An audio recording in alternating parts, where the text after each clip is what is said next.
I mean, experiential archaeology is this method of applying hands-on ways, reconstructing things from the ancient world, seeing how they actually work. And sometimes there's just no substitute for that.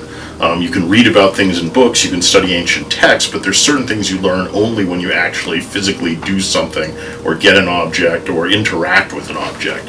And that's what's so exciting about experimental archaeology, is it's a way to gain information about things that are long past that we can't learn from the standard sorts of texts or traditional methods of approaching those topics. Having the house on campus will deepen student learning, okay, and provide opportunities that we really can't provide in other ways. Because, I mean, for one thing, we'll be able to create an environment in which students can learn infinitely more about, for example, what it was like to live 1,000 years ago.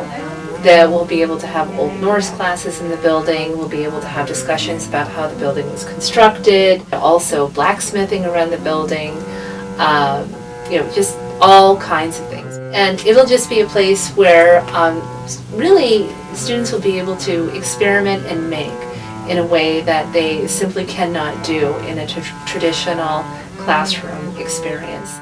It kind of inspires people to think big about their work and their learning and any kind of research that they're interested in. I mean, it is just truly a beautiful structure.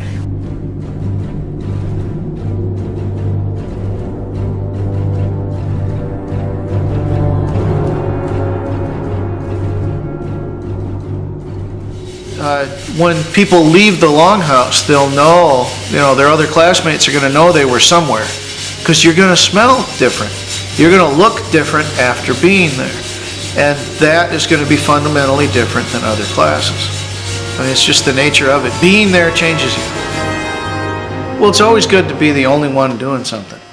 And again, that immersion idea, I mean, especially with kids, the college-age students are going to look at it a little bit differently. But if you get kids involved, you can hook them while they're young. I mean, that's a wonderful backdrop teaching tool. They're not looking at a smart board. They get all the smells and visceral interaction with it. The Viking Saga House will also involve and invite participation from the community.